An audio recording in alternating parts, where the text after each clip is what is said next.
I yield 2.5 minutes to an American patriot, someone who's been relentless in his efforts to stop America from blundering into foreign adventures.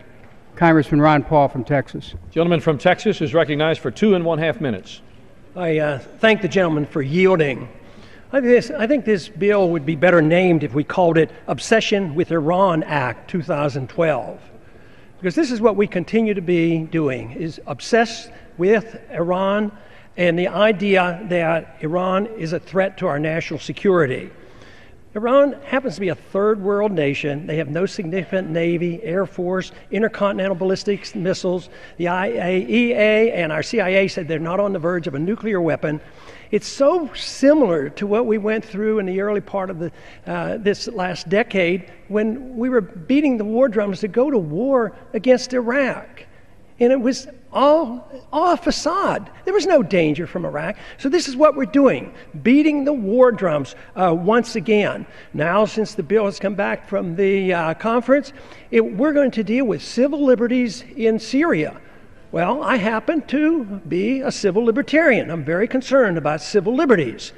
But let me tell you, this bill is not going to do anything to enhance the civil liberties of the individuals in Syria. Now, if we were really interested in civil liberties, why wouldn't we look to ourselves?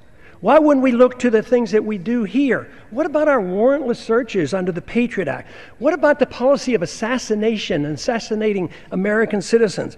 What about arrest by the military, National Defense Authorization Act? What about the drone warfare that we go on? Do you think we're protecting civil liberties by arbitrarily dropping drones or threatening to drop drones any place in the world with innocent people dying? If we want to really care about civil liberties in Syria, why don't we care about the secret prisons we have and the history of torture that we've had in this country?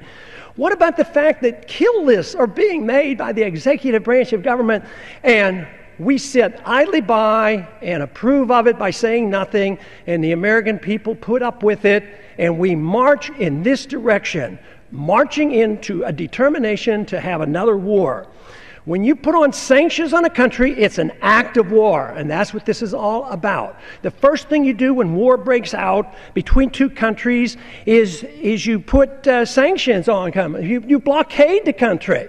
So this is an act of war. What would we do if somebody blockaded and put sanctions on us and prevented the importation of any product in this country? We'd be furious, we'd declare war, we'd go to war. So we are the antagonists. We're over there poking our nose in other people's affair, just looking for the chance to start another war. First it's Syria, then Iran. We have too many wars. We need to stop the wars. We don't have the money to fight these wars any longer. Gentlemen, for yielding.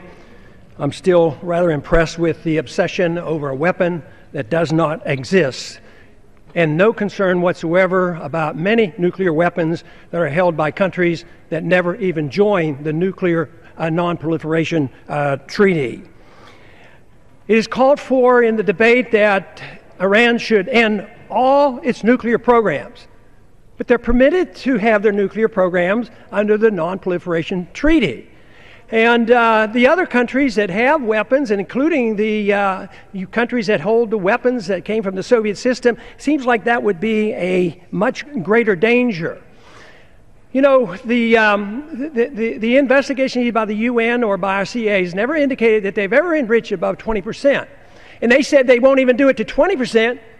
If they would merely allow it, the West would cooperate and sell them this material. They said, we don't need it, but we need 20% enrichment for nuclear isotopes, medical isotopes.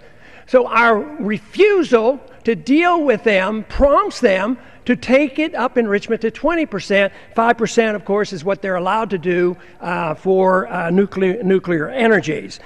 But this idea that we can badger people and then defy the law, what we're asking them to do is to close down their program is you're asking them to defy international law. They agreed to this. They have a right to do this under this treaty.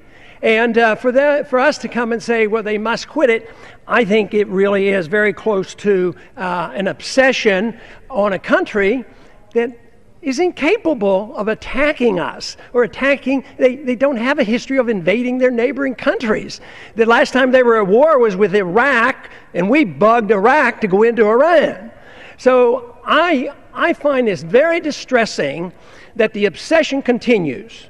I find it very, very upsetting that this vote will, of course, be overwhelmingly in support of correcting the civil liberties of Syria and making Iran toe the line and give up on something that they're permitted to do. A vote for this, in my opinion, in time will show that it's just one more step to another war that we don't need. We have not been provoked. They are not a threat to our national security. And we should not be doing this. We've been doing it too long. For the last 10, 15 years, we're just obsessed with this idea that we go to war and try to solve all the problems of the world. At the same time, it is bankrupting us. I strongly urge a no vote on this resolution.